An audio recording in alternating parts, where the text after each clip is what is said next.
Unqualified gaming opinion.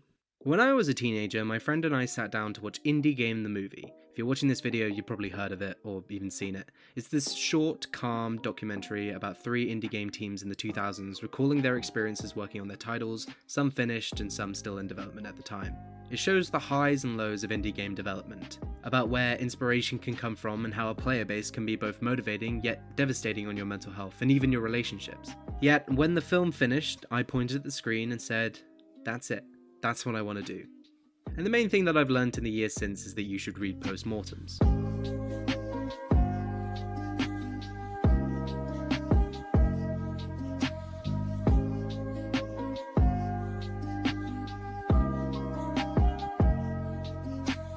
Indie Game the Movie is romanticized, heavily. All documentaries are. Real life doesn't fit into a 3-act structure, and while I believe that the featured developers are giving their 100% real emotions, or as real as you can get when there is a camera in your face, in the end, parts of their stories were cut down and fitted together to make an interesting and engaging 90-minute movie. And this happens all the time. Hell, even the story I just told you was altered to make it more interesting. I did point at the screen, the film did make me want to make video games, but I was already years into making my own projects at the time. All the film did was reaffirm my career decisions and give me very good reasoning not to become an indie game developer. I mean, god, that looks awful. Please pay me to make your games. And while it's fantastic that this film likely inspired dozens, if not hundreds, of people to pursue game development, something that is still a very new and interesting art form that caters to a lot of different skill sets, it's not exactly real. It's not a post-mortem.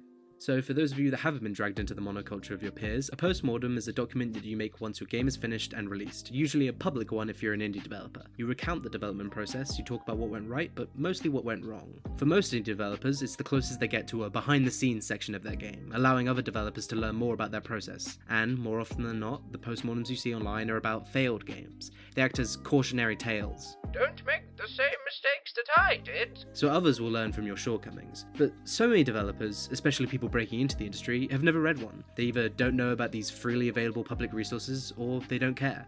I was one of the former, but I've definitely met the latter. And that's truly baffling. I mean, if you don't learn history, then you're doomed to repeat it. But much like history, you've got to be careful who your source is. Or at least I think. I didn't do history at GCSE. Too much colonialism. It's impossible to write an unbiased and objective review of your own journey. Just like with Indie Game the Movie, you're going to romanticize parts, especially if that game was a failure. Because a very natural thing to do when your game fails is to find something or someone to blame.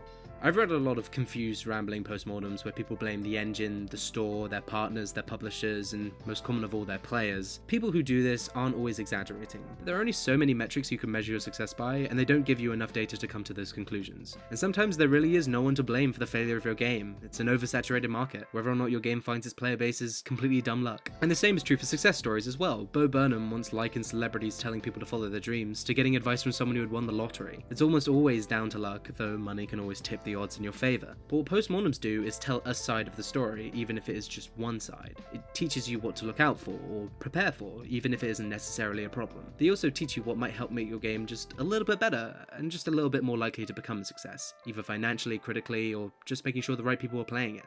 And they don't often show Jonathan Blow crying because Soulja Boy wasn't playing his game right. Sorry, I couldn't resist the dig. I can't tell you what to do, you're your own person, but a lot of misconceptions that people have about this industry, or specifically that I've had about this industry, were cleared away after reading just a few postmortems, so you don't have much of an excuse. And the best part is, you can cater the postmortems you read to your own interests.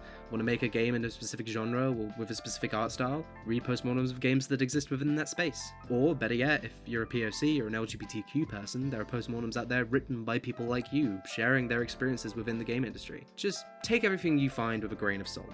There's no harm in being realistic, just don't let the failings of those who came before you stop you from pursuing what you want. It'd be a nice way to round off this video by talking about my favourite postmortems. The one about the original Deus Ex will always be interesting. But instead, I want to mention this episode of Mythic Quest I watched the other day, a sitcom about game developers by Charlie Day, Rob McElhenney, and Megan Gantz from Always Sunny. There's this standalone episode called Dark Quiet Death about 2 game developers who fall in love and make their dream game franchise together. And as it gets more successful, they have to balance getting a larger player base with potentially compromising the game's emotional core. It's this beautiful, bittersweet standalone story that is sandwiched into a pretty great show. Plus it stars Peter B. Parker, the mother from How I Met Your Mother, so I highly recommend. While it's entirely fictional, to me it's a tale as old as time, an incredibly important lesson to learn if you want to be prepared for the challenges of making a successful, and more terrifyingly profitable, game.